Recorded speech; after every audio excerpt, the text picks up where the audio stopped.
This conference will now be recorded. I'm creating two tables.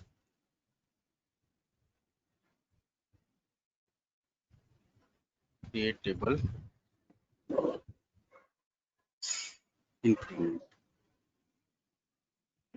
Okay.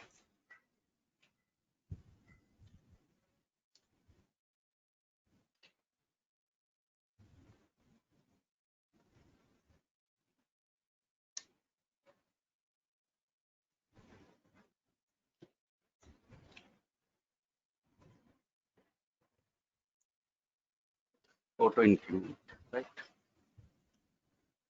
Comma. Next we have name and name in the varchar, and I'm taking length is 30. After name I am taking ID and name, two things I am taking only, right? And one more thing we can take registration, REGIS registration date. तो मैं इसको ले लेता हूँ date में, ठीक है. My one table is created. Another table is course, ठीक है. So I'm taking next table is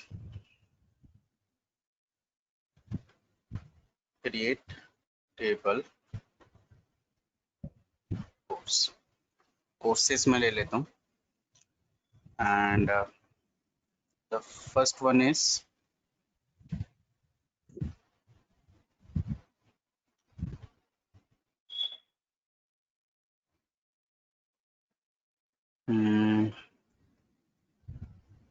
course CID maybe in int, and CID inside it is the primary key and auto increment. Auto increment, INCRE and CREMENT, auto increment, ठीक है. After it I am taking C name, मतलब course name, varchar 100 I am taking, and next one I am taking ID, and ID it is in the integer, and that ID I am taking as a foreign key, right? So I am taking FOREIGN,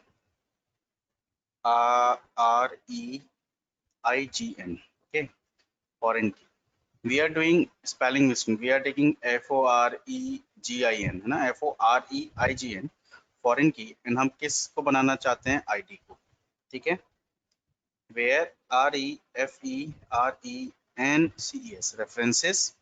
references किसका है, STUDENT student table का, और वहां पर भी क्या है, वो ID है, ठीक है. Let's start. My all task has been done, so you can see foreign key. Let me introduce you foreign key. ये foreign key आपने बनाई है ना, और foreign key आपने इसके अंदर, क्योंकि ये जो आईडी है ये वही आईडी है जो यहाँ पर एज ए प्राइमरी की है, तभी तो हम डेटा फैच कर पाएंगे, ठीक है ना. तो हमने आईडी ले ली, और ये जो आईडी हम यूज कर रहे हैं, है ना, यहाँ पर हम इस टेबल के नाम से कुछ और भी नाम ले सकते थे, इस आईडी का हम नाम कुछ और भी ले सकते थे, नो प्रॉब्लम. यहाँ पर आईडी मैंने यहाँ पर भी लिया, यहाँ पर ऐसा आईडी भी ले सकता था. तो यहाँ पर मैंने क्या किया, रेफरेंसेस, और किस टेबल का है वो, स्टूडेंट टेबल का है, और कौन से फील्ड को हम यूज कर रहे हैं, हम यूज कर रहे हैं यहाँ पर आईडी नाम के फील्ड. तो जिस रेफरेंसेस के बाद आता है उस टेबल का नाम, जिस टेबल से आप उस एट्रीब्यूट को यूज कर रहे हैं, कॉलम को यूज कर रहे हैं, और किस कॉलम को यूज कर रहे हैं वो हमें स्टूडेंट के साथ पैरेंथेसिस में लेना होता है, ठीक है. यहाँ पर हम फॉरेन की किसको बना रहे हैं, इस वाले एलिमेंट को हम फॉरेन की बना रहे हैं, इस वाले एट्रीब्यूट को हम फॉरेन की बना रहे हैं, तो इसका नाम हम यहाँ पर लेंगे. अगर ये नाम एस आईडी है तो आप आईडी लेंगे, अगर ये नाम एस आईडी है तो एस आईडी लेंगे, है ना। लेकिन यहाँ पर ये जो नाम है, ये नाम और ये नाम, ये हमारा कॉमन रहेगा। लेकिन यही डेटा हम जो डेटा इस आईडी के अंदर स्टोर होगा, वो डेटा इस कॉलम के अंदर स्टोर होगा, लेकिन नेम जो है वो कॉलम का चेंज हो सकता है, ठीक है। तो फॉर बेटर मेमोराइज रखने के लिए हम लोगों ने क्या किया है, आईडी का नाम सेम ही ले लिया है, ठीक है, कॉलम का नाम सेम ही ले लिया। So it's done. Let me input some data in this, and first data I am taking, okay. So insert into table, insert into, no table नहीं आएगा, insert into student, student student, and यहाँ पर डाल देते हैं हम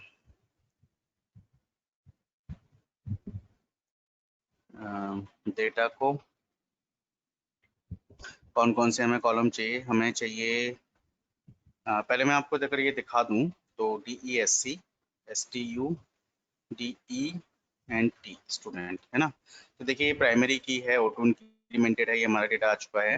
and अगर मैं दिखाऊं आपको कोर्सेस, COURSES कोर्सेस, ये डेटा हमारा यहाँ पर आ चुका है, ठीक है। तो CID है, सी नेम है, और देखो आप यहाँ पे देख रहे हो MUL की वाले कॉलम में क्या आ रहा है, यहाँ पे लिखा हुआ MUL का मतलब यहाँ पर है, ठीक है, फॉरेन की से that is a some multi function, हाँ multi function. So that is MUL मतलब मल्टीपल जगह पर ये डेटा हमारा, ये जो कॉलम है वो यूज हो रहा है, तो यहाँ पर ये फॉरेन की को इंडिकेट करता है, ठीक है। चलिए, तो अब अगर मैं बात करता हूँ डेटा इनपुट की, तो insert into STUDENT student, and we are writing here column name. First we are taking ID, and ID के बाद name के बाद REG date, oh, D is a capital, REG date, and values I'm taking. So first value I'm taking 500, second value I'm taking Mohan, and third I'm taking CUR date, कर date, तो current date को वो insert कर लेगा, ठीक है। तो one data is inserted. Next I'm doing ID, so ID will start from the 500 as well. So Mohan के बाद हम ले लेते हैं Sumit, and it's done also. And the third one is I'm taking PRABH,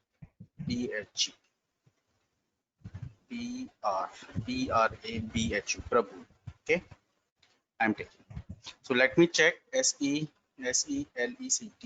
select star from STUDENT, ठीक है। So my all data is here. Now my time to insert data inside this table, है ना, course table. So the first one is insert into insert into, and the table name is courses, COURSES courses, and the field name is ID, no CID, basically CID, CNAME, CNAME, comma, and ID, ठीक है। ID is the same. Values, तो values हमने ली, values में हम CID में first कुछ भी course की वैल्यू डाल देते हैं, लेट्स सपोज 1001 में डाल देता हूँ, okay. I receive 3 messages. Sir foreign की का एक्चुअल फंक्शन क्या है, मतलब हम इसे डिफाइन कैसे करेंगे, ओके।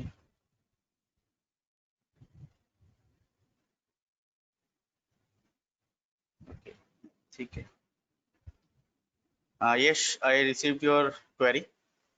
एंड फॉरेन की का मैंने आपको ये बताया था कि फंक्शनिंग तो ये बताएगी कि अगर किसी टेबल के अंदर कोई प्राइमरी की है, जैसे मैंने अभी लेट्स से मैंने भी बताया था स्टूडेंट टेबल के अंदर हमारी जो प्राइमरी की थी वो क्या थी, वो आईडी थी, ठीक है, स्टूडेंट टेबल के अंदर। अब हमें क्या करना होता है, अगर एक तो मैंने कल आपको बताया दो टेबल को कनेक्ट करने का तरीका है ना, एक तो वो होता है, हो भी गया था, ऐसा कोई प्रॉब्लम नहीं है, ठीक है। लेकिन जब हम बात करते हैं ना एक एक्चुअल डेटाबेस पे काम करने की, ये तो बहुत सिंपल सा डेटाबेस था। हालांकि आपके एग्जाम में कभी फॉरेन की बनवाने के लिए वो पूछेगा नहीं, लेकिन हाँ फॉरेन की का क्वेश्चन आता है कि फॉरेन की होती क्या है। तो फॉरेन की क्या होती है ये मैं आपको बता चुका हूँ। फॉरेन की मतलब दो टेबल के बीच में अगर मुझे एक रिलेशन बिल्डअप करना है, ठीक है, तो मुझे टेबल ए का, मान लेते हैं टेबल ए या टेबल स्टूडेंट के अंदर जो हमारी आईडी थी है ना, उसको, उस सेम कॉलम को मुझे दूसरी टेबल के अंदर डिफाइन करना होगा। ओके, डिफाइन करने से क्या होगा कि जो सेम डेटा है, देखो ये जो आईडी थी ये वाली, ये जो स्टूडेंट टेबल के अंदर थी, ये मैं आपको दिखा देता हूँ। या डिस्क्राइब मैंने स्टूडेंट कर रखा है, तो जो आईडी थी ये कैसी, प्राइमरी की थी। तो इस वाले फील्ड को हम दूसरी टेबल में भी रखेंगे डेटा को मेंटेन करने के लिए। अभी इसको मैं समझाता हूँ कैसे करेंगे ये। और ये जो है, ये जो आईडी है यहाँ पर, इस टेबल का जो ये फील्ड है आईडी, अगर हम कोर्स टेबल के अंदर यूज कर रहे हैं, ठीक है, और ये क्या है यहाँ पर, वो इस टेबल की एक प्राइमरी की है। आईडी जो फील्ड है वो कैसा है, प्राइमरी की है, राइट। तो जब भी हम किसी टेबल के प्राइमरी फील्ड को किसी दूसरे टेबल में यूज करते हैं, ठीक है, तो उसको हमें एज ए फॉरेन की क्रिएट करना होता है, ठीक है, फॉरेन की। बिकॉज द प्राइमरी की of this table is used as a column inside another table and data must be the same, and that key should use as a foreign key। अगर आप अब फॉरेन की के लिए मैंने यहाँ पर जो कंसेप्ट लिखा था वो कुछ ऐसा था, लेट मी शो यू। ये देखिए कि फॉरेन की कैसे बनाई हमने हमने लिखा की कंस्टेंट लिखा फॉरेन की, आईडी डाली, आईडी मतलब ये वाले टेबल की आईडी हो गई, ठीक है, this one, and reference is student ID. ये देखिए मैं हाईलाइट कर देता हूँ, ये फॉरेन की हमने लिया, एक कंस्टेंट है यहाँ से लेके जहां तक, जैसे हम प्राइमरी की बनाते हैं बिल्कुल वैसे ही। और आईडी ये जो है वो इस टेबल का है, इस टेबल के अंदर है। और ये आईडी जो है हम, और यहाँ पर हमने किया इसको रेफरेंसेस स्टूडेंट आईडी। तो ये जो आईडी है वो कौन सी है, वो ये वाली आईडी है। और ये आईडी कौन सी है, ये वाला जो फील्ड का नेम है वो ये वाला है, ये वाला जो हमने इस टेबल के अंदर लिया है, जो कि नेम डिफरेंट हो सकता था। और यहाँ पर हम वही नाम लेंगे जो हमने स्टूडेंट टेबल के अंदर, देखो ये जो स्टूडेंट है यहाँ पर ये टेबल है, टेबल का नाम मैंने लिखा हुआ है, और आईडी जो लिखी हुई है इस स्टूडेंट टेबल का जो मेरा फील्ड है उसको मैंने यहाँ पे लिखा हुआ है, ठीक है। So this is the way we can create the foreign key. This is a standard कि आप एक फॉरेन की क्रिएट करके ही आगे अपने कंसेप्ट को करें ज्वाइन करने के लिए। लेकिन सीबीएसई के अकॉर्डिंग कहीं पर भी ये नहीं दिया जाता है कि भाई आप फॉरेन की बनाए। हाँ फॉरेन की का कंसेप्ट तो है सिर्फ थ्योरेटिकल, कि भाई एक टेबल की जो प्राइमरी की है वो दूसरी टेबल के अंदर एक फॉरेन की तरह काम करती है, ये थ्योरेटिकल कंसेप्ट तो है, लेकिन इम्प्लीमेंटेशन नहीं है। So I am telling you the implementation of the foreign key, कि फॉरेन की हमारी क्रिएट कैसे होती है, और उसके भी पर हम ज्वाइन कंडीशन कैसे यूज करेंगे। ज्वाइन कंडीशन बिल्कुल सेम है जैसे हमने कल पढ़ी थी, बट मेन थिंग इज कि फॉरेन की को लगाना कैसे, इम्प्लीमेंटेशन कैसे करना है वो हम सीख रहे हैं।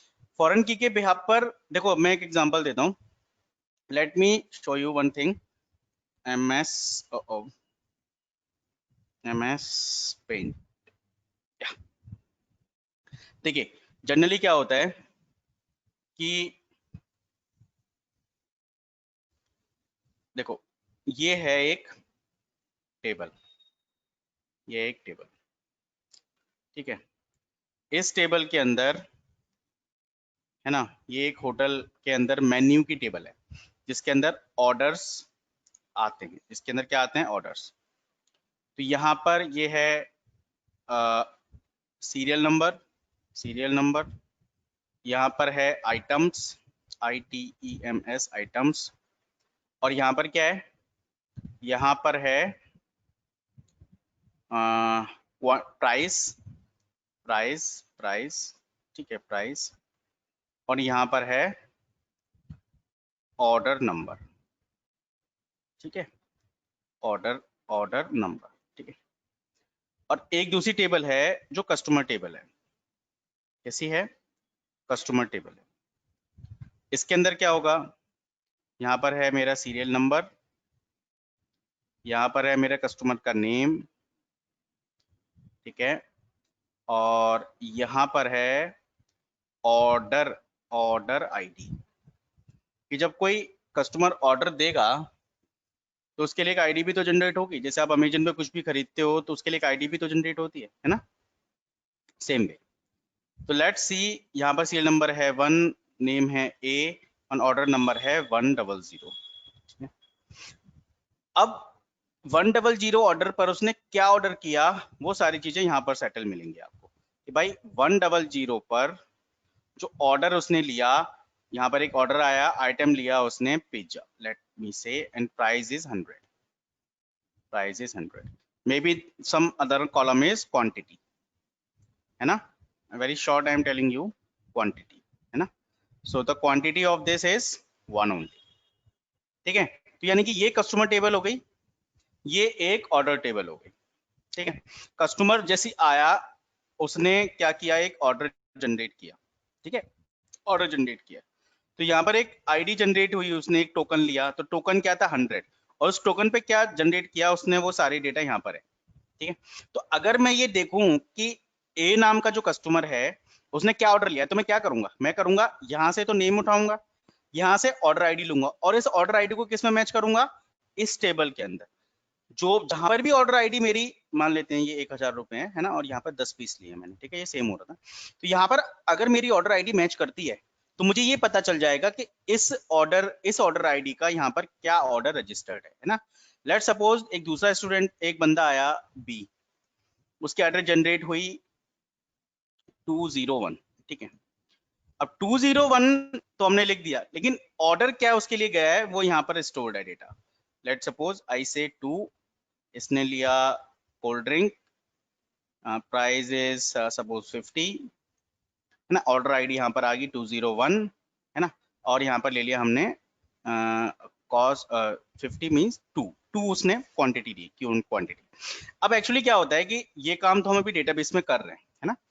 जब ये सॉफ्टवेयर बेस्ड होता है बच्चों, जब डेटाबेस को सॉफ्टवेयर के साथ कनेक्ट कर दिया जाता है, तो यहाँ पर हमें आइटम्स के लिए अलग से एंट्री नहीं करनी होती। जो आईडी यहाँ पर ऑर्डर आईडी जनरेट होती है, वो ऑर्डर आईडी यहाँ पर जाके क्या हो जाती है, ऑटोमेटिकली इंसर्ट हो जाती है, सेव कर दी जाती है, कि जो ऑर्डर आईडी इस कस्टमर की जनरेट होगी वो इस ऑर्डर के अंदर आ जाएगी, और जो वो ऑर्डर देगा वो यहाँ पर स्टोर हो जाएगा, ठीक है। अभी तो क्या है कि हम केबल डेटाबेस पे काम कर रहे हैं, अभी हम फ्रंट एंड पे काम ही नहीं कर रहे। फ्रंट एंड से जब आपको एक फॉर्म मिलता है, जब आप कोई रजिस्ट्रेशन करते हो, है ना, जब एक फॉर्म मिलता है तो उस फॉर्म के अंदर जो आप एंट्री भर देते हो, है ना, वो एंट्री ऑटोमेटिकली डेटाबेस के अंदर सेव हो जाती है। यहाँ पर एक अलग अलग चीजें होती हैं, अगर किसी आपको सॉफ्टवेयर को डिजाइन करना है, तो अभी तो हम डेटाबेस पे काम कर रहे हैं, ठीक है। डेटाबेस कैसे डिजाइन होता है, डेटाबेस के अंदर कैसे एंट्री जाती है, तो ये काम हम मैनुअली कर रहे हैं। अदरवाइज ये काम होता है बच्चों फ्रंट एंड की हेल्प से। फ्रंट एंड का मतलब है कि जो फॉर्म है, फॉर्म को लिंक कर दिया जाता है आपके सॉफ्टवेयर से, सॉफ्टवेयर लिंक होता है आपके डेटाबेस से, और वहां पे आप डेटा भरते हो, यहाँ पर आपकी एंट्री हो जाती है। वो सारे सिनेरियो को हम बैकएंड में देख रहे हैं, ठीक है। बैकएंड में हम लोग कंप्लीट कर रहे हैं कि कैसे एक्चुअल में डेटाबेस के साथ काम होता है फॉरेन की। सारा तो डिजाइन तो ऐसे ही होगा, बस जो डेटा हम मैनुअली भर रहे हैं वो डेटा हमारा कहीं और से आएगा, है ना, किसी फॉर्म के थ्रू आएगा, जो यूजर भरेगा या उसका जो ओनर होगा वो भरेगा, है ना। जब मैं कहीं शॉप पे जाऊंगा तो मैं प्रोडक्ट लूंगा, तो अल्टीमेटली तो क्या होगा, आएगा तो ऐसे ही ना डेटा, उसको हम मैनुअली भर रहे हैं, क्योंकि अभी हमारे पास फॉर्म डिजाइन तो है नहीं, हमारे पास कोई सॉफ्टवेयर डिजाइन तो नहीं, हमारे पास तो केवल डेटाबेस है। तो टेबल क्रिएट करोगे, टेबल के अंदर कैसे डेटा आएगा, क्वेरी कैसे जनरेट होंगी, वो सब आएगा तो यहीं पर डेटाबेस पे। तो हम वो काम फॉर्म के थ्रू ना करके वो काम हम डायरेक्टली कर रहे हैं। हम चेकिंग कर रहे हैं कि हाँ भाई डेटा कैसे आएगा, डेटा को कैसे फैच करेंगे, क्वेरी क्या बनेगी, ये सारी चीजें। Okay, any doubt?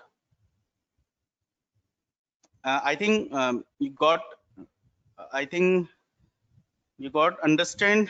और मैंने जो आपने जो आपके दिमाग में जो क्वेश्चन था, क्या उसका आंसर आपको मिला? मैं सही क्वेरी समझा आपकी?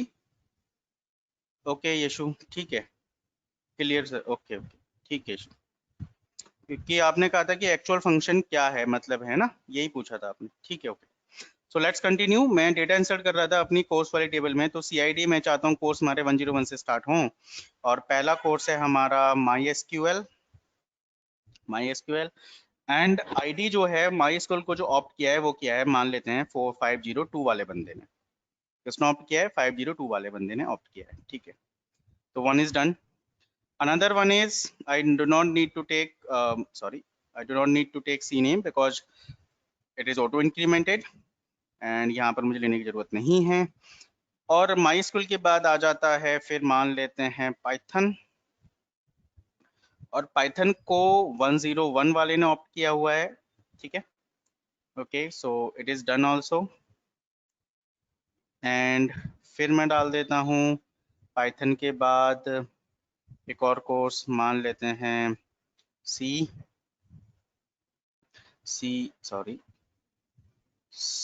प्लस प्लस, इसको ऑप्ट किया हुआ है 500 वाले ने, ठीक है। I have some data like this. Okay, let me check. Select star from COURSES courses, ठीक है। तो यहाँ पर हमारा डेटा आ गया MySQL, Python एंड ऑल, ठीक है। अब मेरी क्वेरी क्या है? मेरी क्वेरी ये है कि जो मोहन है ना, या जिसकी ID 500 है, and this is also possible, a course can be registered by more than one people and MySQL and Python like this. Okay, a course can be so select course। तो जो जैसे जिसमें देखिए जो 51011 वाला है, उसने दो कोड कोर्स रजिस्टर्ड किए हुए हैं, एक तो पाइथन और एक MySQL, ठीक है। ऐसे 500 वाले ने भी दो है, एक C++ और एक पाइथन, ठीक है। This is like. अब मेरी रिक्वायरमेंट क्या है कि भाई जिसका कोड, जिसकी ID 500 है ना, जिसकी ID 500 है, उसके मुझे कोर्स दिखा दो कि उसने कौन कौन से कोड रजिस्टर्ड किए हुए हैं, ठीक है। तो क्या करेंगे इसमें, अब हमें ज्वाइन करने की जरूरत पड़ी, क्योंकि कोर्स की डिटेल मिलेगी हमें कोर्स वाली ID से, कोर्स वाली टेबल से, और बंदे की डिटेल मिलेगी हमें, है ना, बंदे की डिटेल मिलेगी हमें स्टूडेंट वाली टेबल से। गेटिंग? तो मैं यहाँ पे देखो कोर्स टेबल तो ऑलरेडी आई रखी है, मैं यहाँ पे स्टूडेंट टेबल और ले लेता हूँ, बस यहीं पर STUDENTS स्टूडेंट्स, राइट। अरे यार, स्टूडेंट, या इट इज डन, ठीक है। तो यहाँ पे कोर्स टेबल भी है, स्टूडेंट टेबल भी है। तो मेरे को क्या करना था कि 500 वाले ने कौन कौन से कोड ऑप्ट किए हैं वो मुझे चाहिए, तो दोनों टेबल से मुझे डेटा चाहिए। मैंने लिखा यहाँ पे सेलेक्ट नेम, मुझे चाहिए नेम के बाद मुझे रजिस्ट्रेशन डेट की जरूरत नहीं है, और मुझे CNAME चाहिए, ठीक है। और चाहे तो आप ID तो ले ही सकते हैं, चलिए ID। और फ्रॉम किसमें से चाहिए? मुझे चाहिए from STUDENT student comma course COURSE course table से चाहिए, कोर्सेज टेबल से। वेयर नहीं, कोर्सेज टेबल से चाहिए।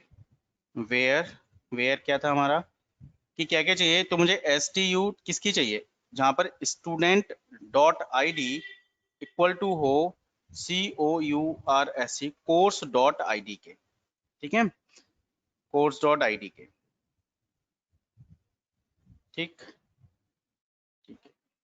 And I done.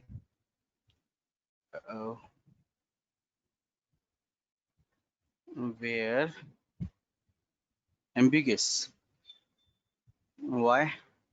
Courses is there, okay, sorry, where courses, this is called courses. Field list is ambiguous, where select ID, okay, got it। तो ये मुझे चाहिए STUDENT student dot ID, okay, where courses dot ID, या okay done.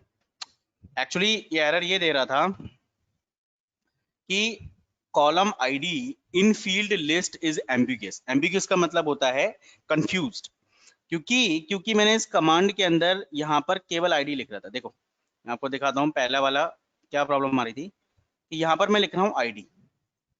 अब ये जो ID है वो स्टूडेंट के अंदर भी है और ये कोर्स के अंदर भी है ना।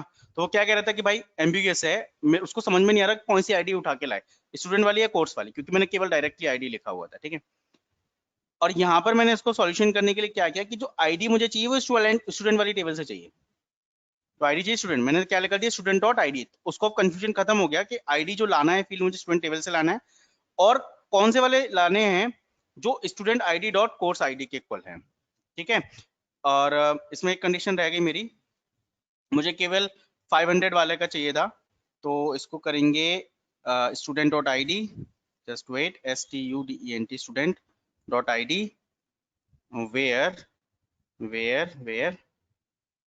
where student dot id equal हो COURSES courses dot id के एंड id इक्वल हो 500 के। ठीक है, id किसके इक्वल हो 500 के। इट मे बी वर्क या एम्बिगुअस अगेन, जस्ट वेट, दोबारा चेंज कर देते हैं और इसको हम कर देते हैं STUDENT student dot I D के। डन। तो देखो केवल मोहन ने जितने कोर्स अडॉप्ट कर रखे हैं, ठीक है, मोहन ने जितने कोर्स अडॉप्ट कर रखे हैं वही उसने यहाँ पर शो किया है। ठीक है, मोहन ने जितने कोर्स अडॉप्ट कर रखे हैं वही उसने यहाँ पर शो किया है। तो मोहन ने हमारे 2 कोर्स अडॉप्ट कर रखे हैं, तो मोहन का यहाँ पर C++ और पाइथन ये दोनों निकल के आ गए। ठीक है, तो यहाँ पर मैंने कमांड लिखी select student dot I D name dot C name. क्या क्या मुझे चाहिए था, तो मुझे आईडी भी चाहिए थी, मुझे नेम चाहिए था, मुझे कोर्स भी चाहिए थे। From student course, from student table से कोर्स टेबल से where student dot ID equal है कोर्स डॉट आईडी के एंड स्टूडेंट आईडी इक्वल है 500 के। कि ये तो कंपलसरी होना चाहिए, यानी कि फर्स्ट टेबल के स्टूडेंट टेबल के अंदर जो आईडी है वो कोर्स आईडी के अंदर जो मैच करे, केवल तो एक तो वहां से कोर्स लाने हैं, और कौन सी केवल आईडी मैच करनी है, आईडी केवल मैच करनी है 500 वाली। ठीक है, तो उन सारे के लिए क्या कर दिया इसने यहाँ पर condition they the. Okay, got it. तो ये सेम बिल्कुल ज्वाइन के जैसा है, बस मैंने एक्चुअल में आपको फॉरेन की का कंसेप्ट बताया कि how to implement foreign key actual in programming system in the MySQL system, कैसे उसको एक्चुअल में इम्प्लीमेंट करेंगे, है ना। This is actually the reason behind कि मैंने आपको फॉरेन की बताया। बाकी ज्वाइन तो आप कर ही पा रहे हो, बस सेम फील्ड को वहां पर भी ले लो, बस ज्वाइन होता चला जाएगा, कोई प्रॉब्लम नहीं है उसमें। ठीक है, चलिए now the next one thing is here, let me check the all tables, show tables, just wait, show tables. So we have book, cost, course, educator, student, uniform. Okay, and we have a uniform and cost. Yeah, select star from uniform, UNIFORM, uniform, UNIFORM, uniform, या फिर I am checking the educators, EDUCATORS, educators. अरे यार, select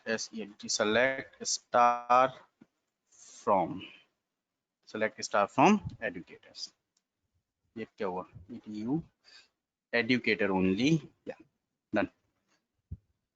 ठीक है, इसमें price वाला देखते हैं, प्राइस साइज बुक वाले में है, book start select star from book, let me check, या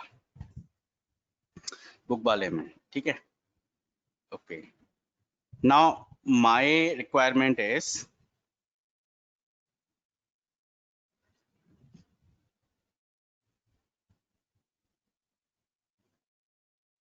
okay, there is a one question by शगुन कि अगर कोर्स टेबल में कुछ ऐसा डेटा है जो टेबल में नहीं, स्टूडेंट में नहीं है, स्टूडेंट में कुछ ऐसा डेटा टेबल में नहीं है, तो जहां पर हमारी ज्वाइन में की कंडीशन है अगर वो मैच नहीं करेगी तो उस डेटा को नहीं उठा के देगा। ठीक है, अगर सपोज मैंने वहां पर दे दिया था 500 और मैं 510 दे देता, ठीक है, 510 में दे देता। जैसे अभी मैं आपको दिखाता हूँ, यहाँ पर वो अभी कमांड होगी हमारी, है ना, ये वाली। यहाँ पे जैसे मैं 510 दे दूँ तो 510 हमारी है ही नहीं, 510 कोई आईडी नहीं है, तो उसने क्या किया, एम्प्टी सेट दे दिया। अगर कंडीशन मैच नहीं करेगी तो एरर नहीं देगा, लेकिन आपको क्या दिखा देगा कि आपका जो सेट है वो एम्प्टी है, we can not fetch this type of data. Is it clear? ठीक है, तो द नेक्स्ट वन इज, ये मेरे पास बुक्स का है और ये मेरे पास टीचर्स का है ना। लेकिन इसमें कुछ कॉमन नहीं है। ओके, यूनिफॉर्म में देखते हैं, select select select star from UNIFORM uniform, okay, and select star from cost, yeah, it is done। ठीक है, चलो मैं अब आपको दिखाता हूँ कि हमें कैसे चीज़ों को यूज़ करना है।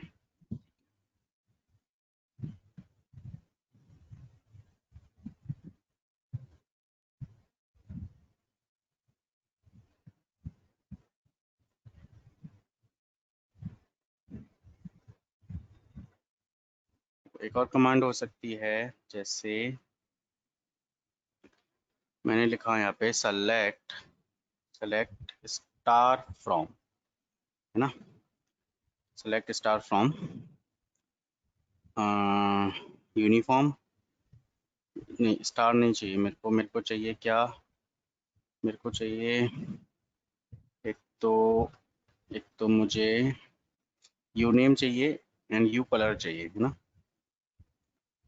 You name comma you colour COLOR you colour comma price, ये हमें चाहिए from uniform UNIFORM uniform comma cost, where uniform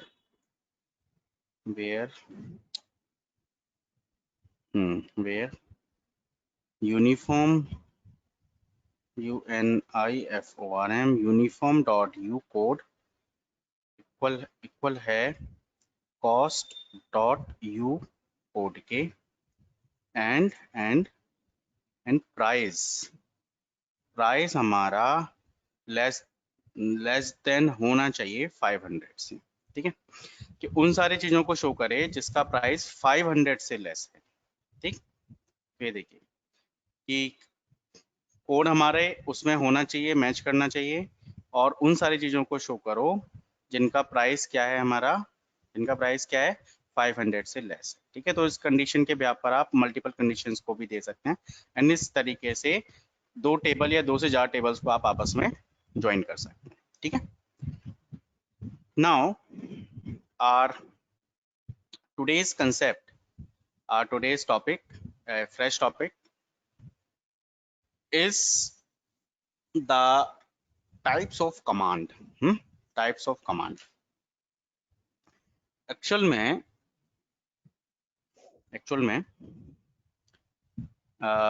MySQL ने जो हमने पढ़ी हैं वो उनको कुछ कैटेगरी दी है ना, कमांड्स को कुछ कैटेगरी दी है। जैसे कैटेगरी है DDL, डेटा डेफिनेशन लैंग्वेज, यानी कि एक ऐसी, इसके अंदर वो सारी कमांड हैं, यानी कि कमांड का ग्रुप है और इसके अंदर वो सारी कमांड्स हैं जिसमें डेटा को डेफिनेशन का मतलब है डेटा को डिफाइन करा जाता है, यानी कि टेबल को क्रिएट करने के लिए, टेबल को अल्टर से भी हम उसका स्ट्रक्चर चेंज करते हैं, ड्रॉप करने से हम टेबल को डिलीट करते हैं और ट्रंकेट करने से हम डेटा को डिलीट करते हैं, है ना। तो ये सारी हैं डेटा डेफिनेशन लैंग्वेज, है ना। कि एक टेबल के अंदर डेटा भर गया लेकिन उसको नई डेफिनेशन देनी है, नई डेफिनेशन क्या देनी है, उसको एम्प्टी करना है तो ट्रंकेट है, या पूरी टेबल के स्ट्रक्चर को डिलीट करना है तो ड्रॉप है ना। या टेबल के अंदर स्ट्रक्चर में चेंजेस करने हैं तो हमारा क्या हो जाता है, अल्टर हो जाता है, और एक हमारा क्रिएट है ही। तो DDL मतलब डेटा डेफिनेशन लैंग्वेज, और इसके अंदर हमारी कमांड आती हैं जो हमने पढ़ी हैं, वो है क्रिएट, लेट मी राइट, या क्रिएट कॉमा अल्टर, है ना, comma drop, comma truncate, TRUNCAT। ठीक है, ये सारी हमने कमांड पढ़ी थी। ऐसे ही दूसरी इनकी कैटेगरी आती है ब्रॉडली जो उन्होंने डिवाइड की हुई है, वो हमारी कैटेगरी है DML, यानी कि डेटा मैनिपुलेशन लैंग्वेज, है ना। DML डेटा मैनिपुलेट का मतलब क्या हो रहा है कि जहां पर डेटा पे काम तो हो रहा है और डेटा को मैनिपुलेट करने का काम हो रहा है। मैनिपुलेट मतलब इंसर्ट कर रहे हो आप डेटा, तो इंसर्ट कमांड। दूसरी, डेटा को आप अपडेट कर रहे हो तो अपडेट कमांड, है ना, अपडेट कमांड।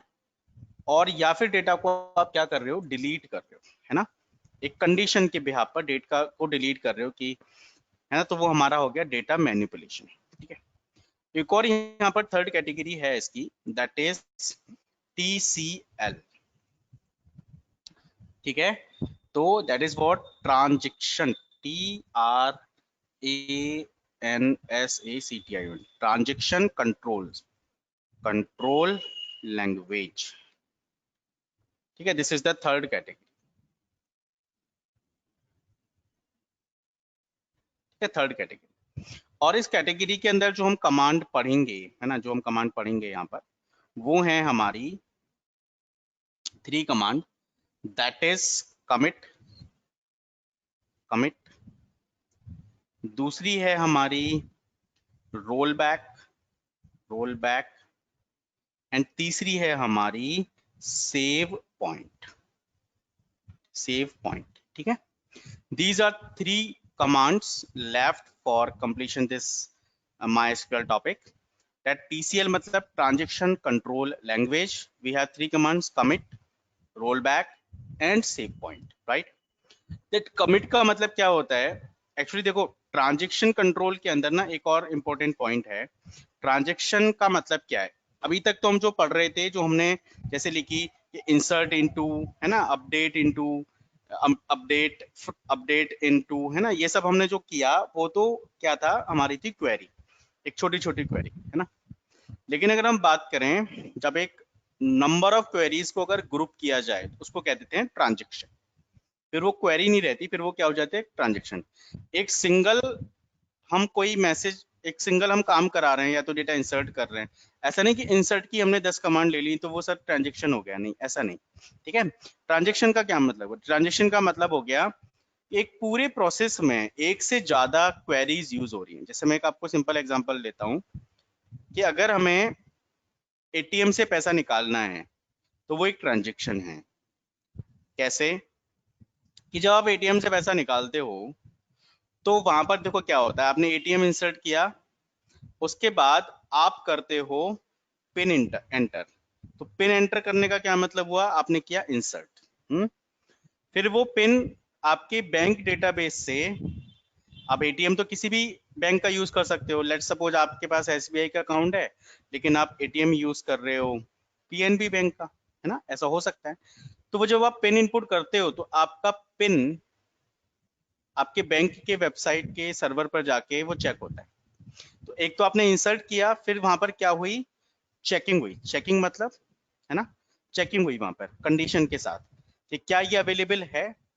अगर वो अवेलेबल होता है तो आपको आगे के प्रोसेस करने के लिए ऑप्शंस मिल जाते हैं कि now you can further process करो।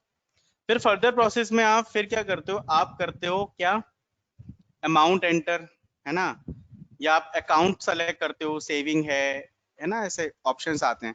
अगर आप बैंक का एटीएम अगर आपने कभी यूज किया है तो आपने मान लेते आपने कर लिया सेविंग, है ना, तो फिर वो चेक करेगा क्या ये अकाउंट जो है वो एसोसिएटेड है सेविंग से, कि हाँ भाई एसोसिएटेड है सेविंग से।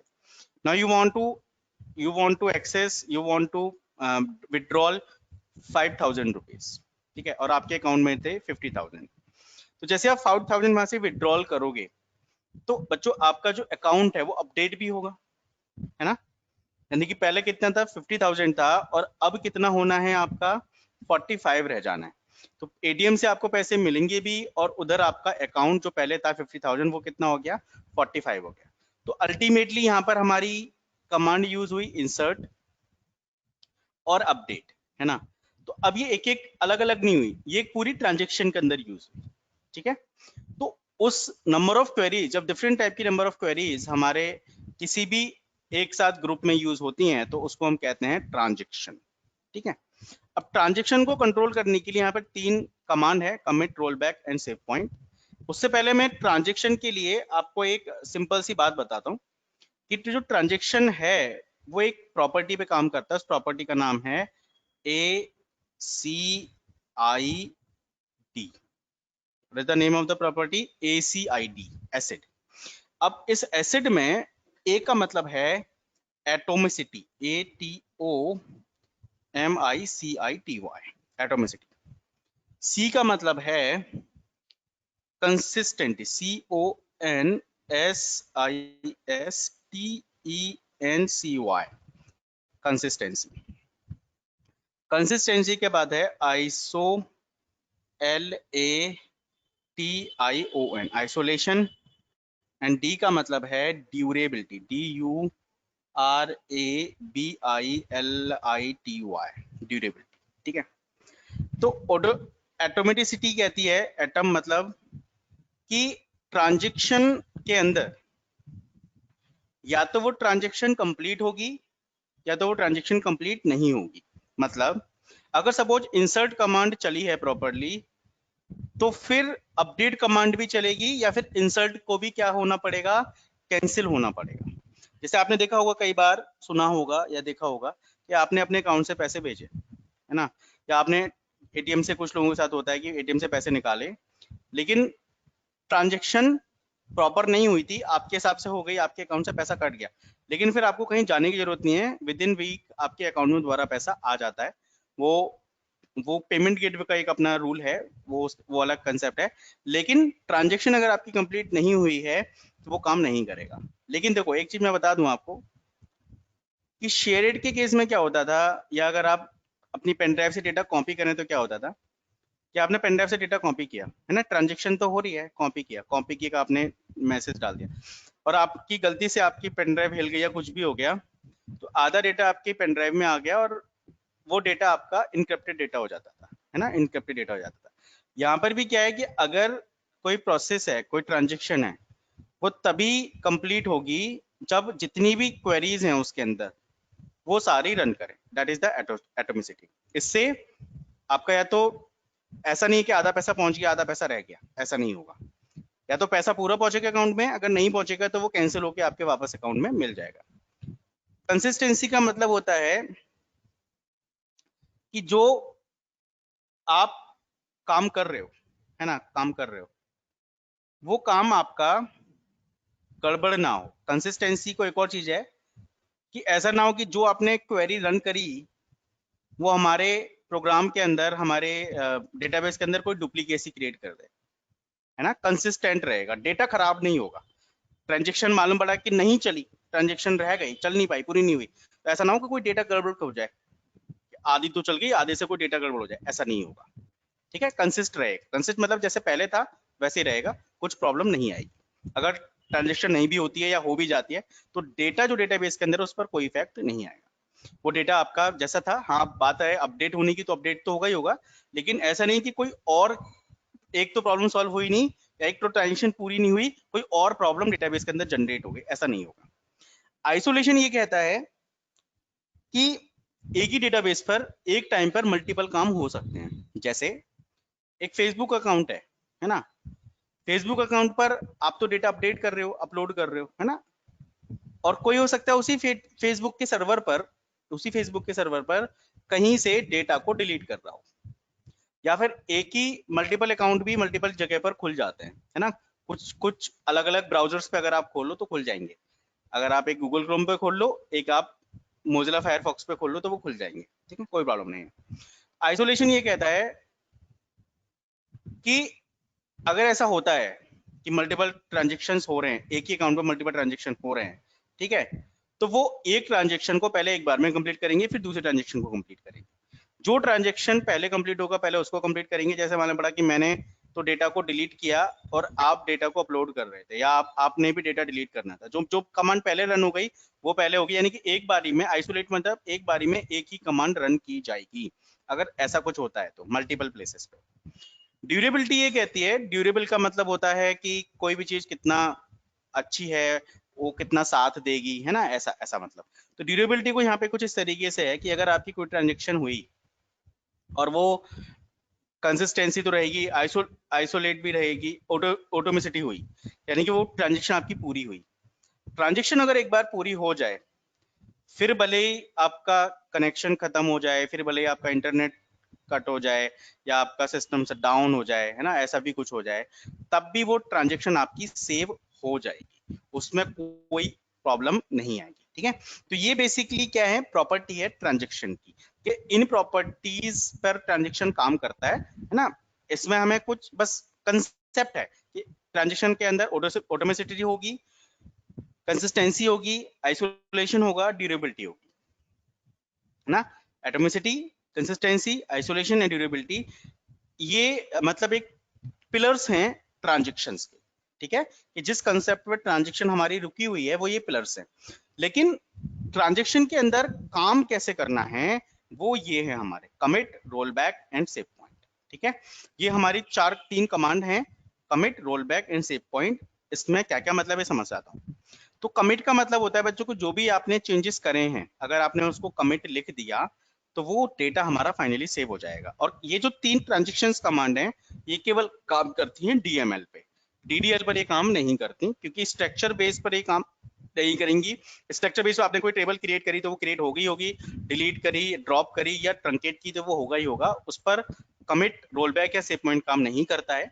ये केवल डीएमएल पे काम करते हैं, इंसर्ट, अपडेट और डिलीट। ठीक है, सपोज आपने देखा होगा कई बार जब कुछ चीज डिलीट करते हो अपने फोन से, तो वो अगेन एक मैसेज देता है, are you sure want to delete, are you sure want to delete, तो आप कर देते हो yes.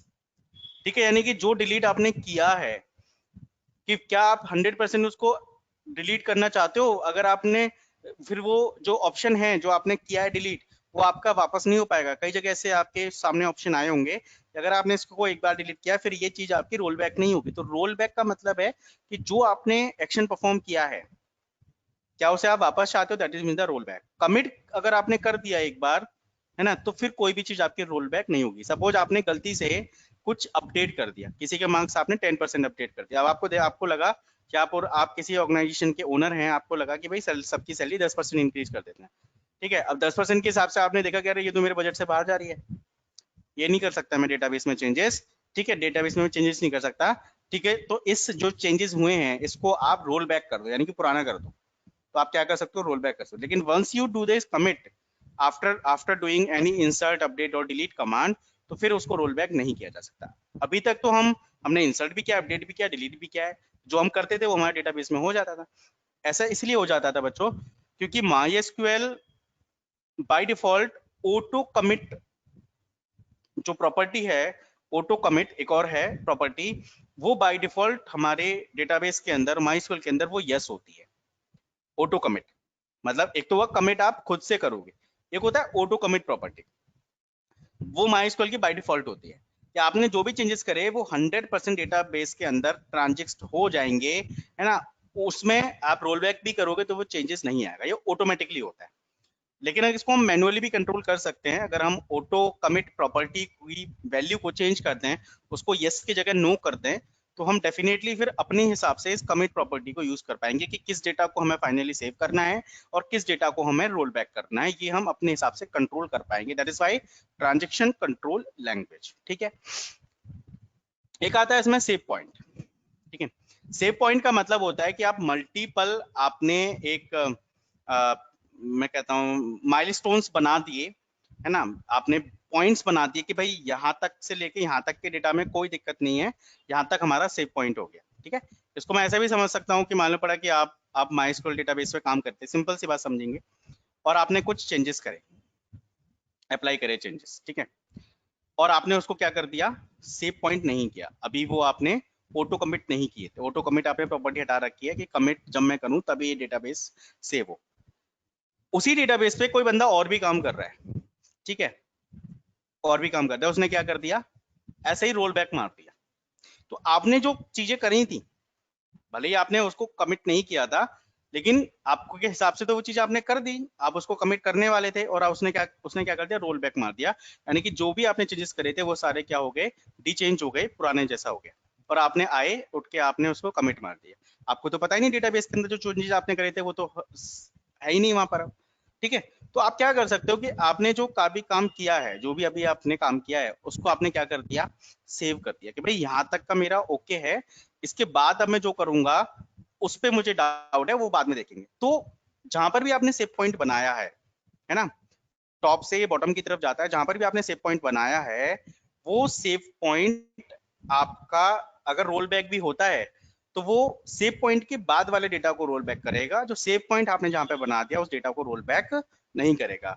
Definitely we do this help of practical, so I think ये तब आपको बहुत अच्छे से समझ में आएगा। तो अभी फिलहाल ये एक जनरल ओवरव्यू था कि कमिट आपका क्या करता है, रोल बैक आपका क्या करता है, सेव पॉइंट आपका क्या करता है। ठीक है, सो ये हम लोग कल करेंगे इम्प्लीमेंट। ठीक है, commit, roll back and save point.